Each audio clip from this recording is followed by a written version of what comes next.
1억 파운드의 사나이로 불리는 해외 톱 축구 스타가 경기 전 컨디션 조절을 하기 위해 선택한 방법이 최근 영국 현지 팬들의 관심을 독차지하고 있습니다.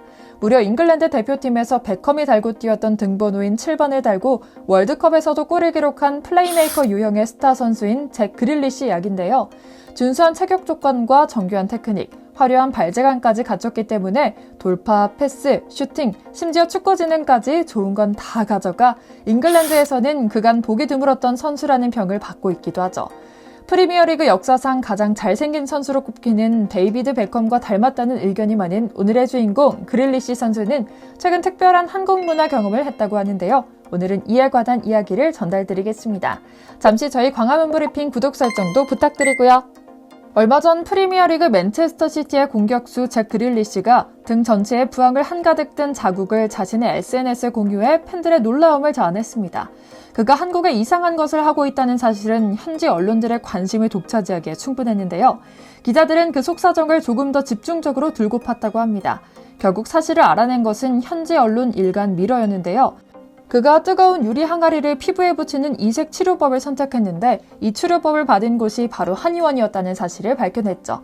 그리고 실제로 그릴리시는 부상을 당했던 통증을 잊기 위해 자신의 컨디션 조절과 몸 관리의 일환으로 한의원에서 부항 치료를 선택한 것이었죠.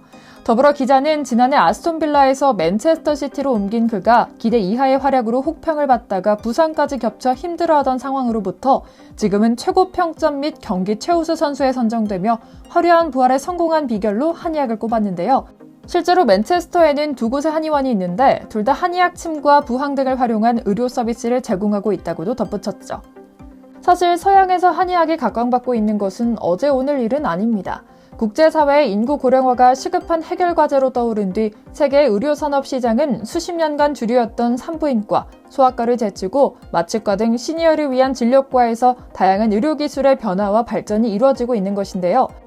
이런 흐름 아래 최근에는 미국, 영국, 독일 등 내로라하는 의료 선진국에서 앞다투어 동양 전통의학 육성을 발표하고 정부 차원에서 적극적인 지원에 나서고 있다는 놀라운 소식이 전해졌습니다. 그 중에서도 한의학을 말이죠.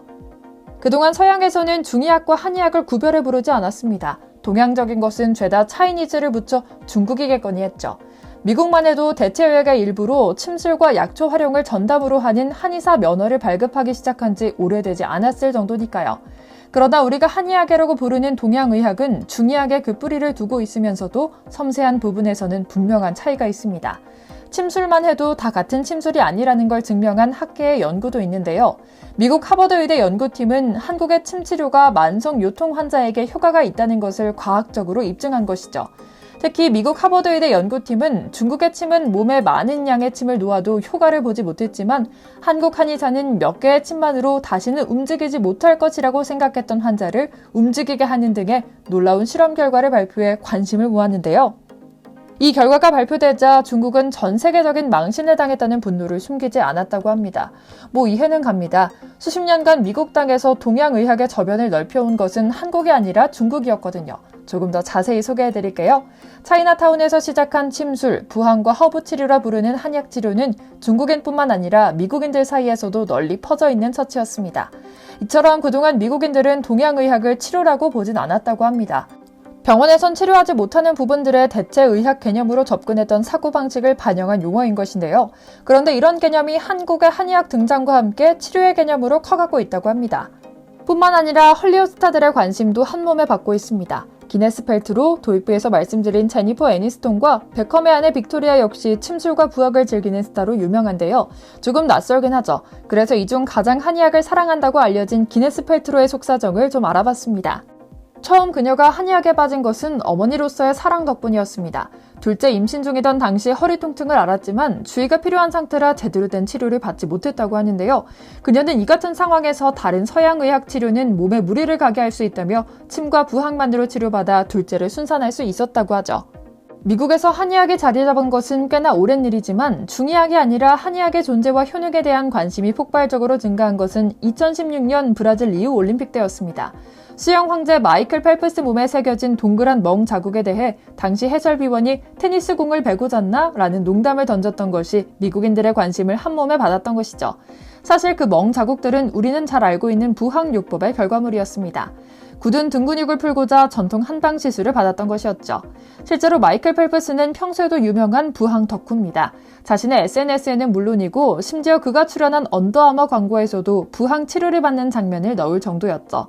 당시 펠프스를 견제한 러시아 국영방송에서는 이런 그의 행보를 비판하려다 난데없이 한의학을 홍보하는 듯한 평론까지 남기기도 했는데요. 그들은 한의학 부항요법은 혈액순환을 개선하고 전체적인 컨디션 향상을 돕는다. 다른 물리적 치료보다 혈액순환과 근육 회복에 빠른 효과가 있다고 말이죠. 안타깝게도 한국에서조차 한의학은 과학적으로 입증할 수 없다며 인정하지 않는 사람들도 있는데요. 이제는 전 세계 의료계를 선도하는 새로운 한류 열풍의 선두 자리를 차지할 정도라고 하니 좀 신기합니다. 물론 이런 한의학, 그중에서도 침술과 부항이 미국에서 확실히 자리 잡게 된 데는 여러 사건이 있었기 때문입니다. 합리적이고 냉정하기로 유명한 미국인들이 보기에도 확실한 효과가 있었기 때문이었겠죠.